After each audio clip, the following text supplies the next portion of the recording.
नमस्कार दोस्तों, स्वागत है आपका एक और हॉरर स्टोरी में। तो चलिए शुरू करते हैं आज की कहानी बिना किसी देरी के। आगरा शहर से कुछ किलोमीटर दूर एक छोटा सा गांव बसा हुआ था, किशनपुर। यह गांव अपनी शांति और सुंदरता के लिए जाना जाता था। हरे भरे खेत, शांत नदियां और बिलरसार लोग किशनपुर को एक स्वर्ग जैसा बनाते थे। लेकिन इस सुंदरता के पीछे एक गहरा रहस्य छुपा हुआ था। एक ऐसी कहानी जो गांव के लोगों के दिलों में डर पैदा करती थी। यह कहानी थी एक डायन की। कहा जाता था कि कई साल पहले किशनपुर में एक औरत रहती थी, कलावती। वह दिखने में साधारण थी, लेकिन उसकी आंखें अजीब थी।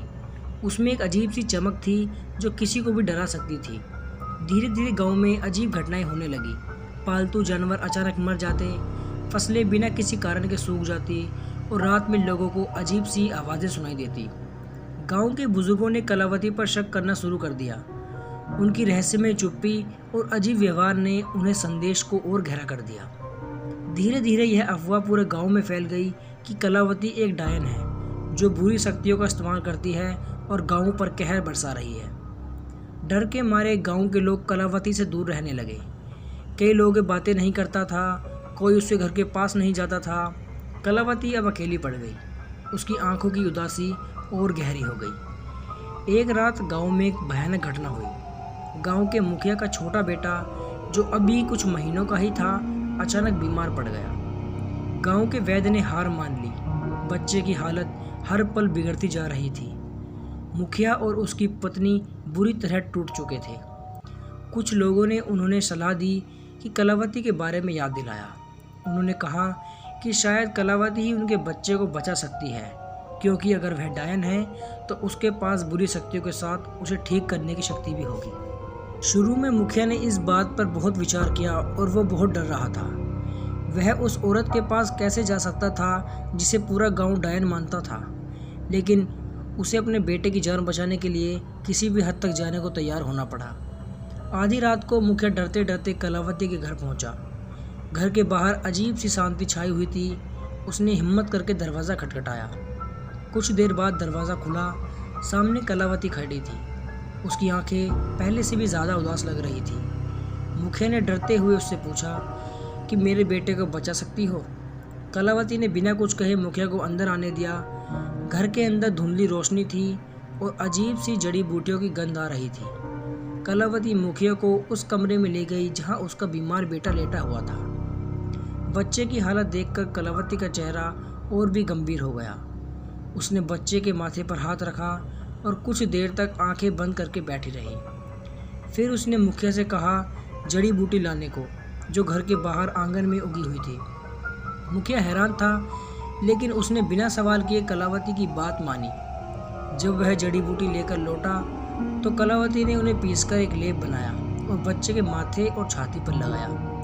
अगली सुबह जब मुखिया जागा तो उसने देखा कि बेटे का बुखार उतर चुका था और वह शांति से सो रहा था। ये एक चमत्कार था। पूरे गांव में यह खबर आग की तरह फैल गई। लोग हैरान थे कि क्या कलावती सच में डायन थी।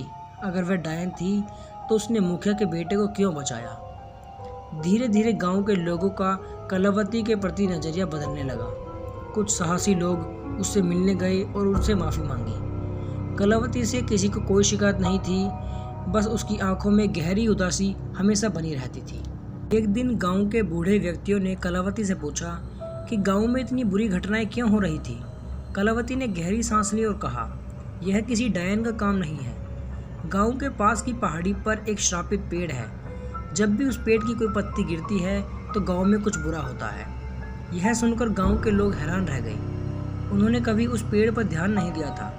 कलावती ने उन्हें बताया कि उस पेड़ पर एक पुरानी डायन ने श्राप दिया था और उस श्राप को तोड़ने का एक ही तरीका है, पूर्णिमा की रात को उस पेड़ के नीचे एक निर्दोष बच्चे की हंसी सुनाई देनी चाहिए। गांव के लोग समझ गए कि कलावती ने मुखिया के बेटे को क्यों बचाया था।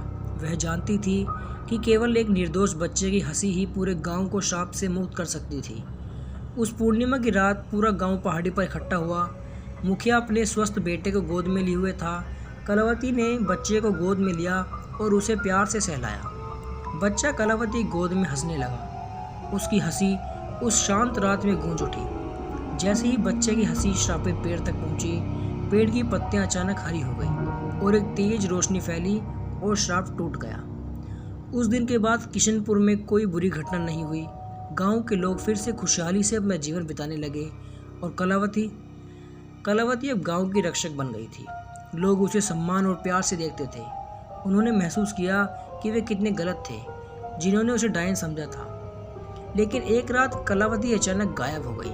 किसी को नहीं पता चला कि वह कहाँ गई। कुछ लोगों का मानना था कि श्राप तोड़ने के बाद उसका काम पूरा हो गया था और वह अपनी असली दुनिया में लौट गई। आज भी किशनपुर के लोग कलावती को याद करते हैं तो वे उसे एक ऐसी महिला के रूप में याद करते हैं जिसने अपनी चुप्पी और सहनशीलता से पूरे गांव को बचाया।